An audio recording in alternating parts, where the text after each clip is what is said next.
نہج البلاغہ کا خطبہ نمبر 155 ہے کہ تمام حمد اس اللہ کے لیے ہے جس نے حمد کو اپنے ذکر کا افتتاحیہ، اپنے فضل و احسان کے بڑھانے کا ذریعہ اور اپنی نعمتوں اور عظمتوں کو دلیل راہ قرار دیا ہے۔ اے اللہ کے بندو، باقی ماندہ لوگوں کے ساتھ بھی زمانہ کی وہی روش ہے جو گزر جانے والے کے ساتھ تھی۔ جتنا زمانہ گزر چکا ہے وہ پلٹ کر نہیں آئے گا، اور جو کچھ اس میں ہے وہ بھی ہمیشہ رہنے والا نہیں۔ آخر میں بھی اس کی کارگزاریاں وہی ہوں گی جو پہلے رہ چکی ہیں، اور اس کے جھنڈے ایک دوسرے کے عقب میں ہیں۔ گویا تم قیامت کے دامن سے وابستہ ہو کر وہ تمہیں دھکیل کر اس طرح لے جا رہی ہے جس طرح للکارنے والی اپنی اونٹنیوں کو جو شخص اپنے نفس کو سنوارنے کی بجائے چیزوں میں پڑا جاتا ہے، وہ تیرگیوں میں سرگردہ اور ہلاکتوں میں پھنسا رہتا ہے، اور شیاطین اسے سرکشیوں میں کھینچ کر لے جاتے ہیں اور اس کی بدعمالیوں کو اس کے سامنے سج دیتے ہیں، اور آگے بڑھنے والوں کی آخری منزل جنت ہے اور آمدن کوتاہیاں کرنے والوں کی حد جہنم ہے۔ اللہ کے بندو، یاد رکھو کہ تقویٰ ایک مضبوط قلعہ ہے اور فسق و فجور ایک کمزور چار دیواری ہے کہ جو نہ اپنے چاہنے والوں کی تباہ کاریوں کو روک سکتی ہے اور نہ ان کی حفاظت کر سکتی ہے۔ دیکھو، تقویٰ ہی وہ چیز ہے کہ جس سے گناہوں کا ڈنک کاٹا جاتا ہے، اور یہی ہے کہ منتہائی مقصد کا کامرانیاں حاصل ہوتی ہیں۔ اے اللہ کے بندو، اپنے نفس کے بارے میں کہ جو تمہیں تمام نفسوں سے زیادہ عزیز و محبوب ہے، اللہ سے ڈرو۔ اس نے تمہارے لیے حق کا راستہ کھول دیا ہے اور اس کی راہیں اجاگر کر دی ہیں۔ اب یا تو نمٹ بدبختی ہو گئی یا دائمی خوش بختی و سعادت۔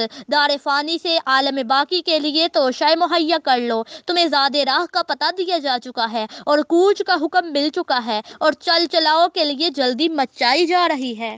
تم ٹھہرے ہوئے سواروں کے مانند ہو کہ تمہیں یہ پتہ نہیں کہ کب روانگی کا حکم دیا جائے گا۔ بھلا وہ دنیا کو لے کر کیا کرے گا جو آخرت کے لیے پیدا کیا گیا ہو، اور اس مال کو کیا کرے گا جو عن قریب اس سے چھن جانے والا ہو، اس کا مظلمہ و حساب اس کے ذمہ رہنے والا ہو۔ اور اس مال کا کیا کرے گا جو عن قریب اس سے چھن جانے والا ہو، اور اس مظلمہ و حساب اس کے ذمہ رہنے والا ہے۔ اللہ کے بندو، خدا نے جس بلائی کا وعدہ کیا ہے اسے چھوڑا نہیں جا سکتا، اور جس برائی سے روکا ہے اس کی خواہش نہیں کی جا سکتی۔ اللہ کے بندو، اس دن سے ڈرو کہ جس میں عملوں کی جانچ پڑتال اور زلزلوں کی بہتات ہوگی اور بچے تک اس میں بوڑھے ہو جائیں گے۔ اللہ کے بندو، یقین رکھو کہ خود تمہارا ضمیر تمہارا نگہبان اور خود تمہارے اعضاء و جوارح تمہارے نگران ہے۔ تمہارے عملوں اور سانسوں کی گنتی کو صحیح صحیح یاد رکھنے والے کرام کاتبین ہیں۔ ان سے نہ اندھیری رات کی اندھیریاں چھپا سکتی ہیں اور نہ بند دروازے تمہیں اوجھل رکھ سکتے ہیں۔ بلا شبہ آنے والا کل آج کے دن سے قریب ہے۔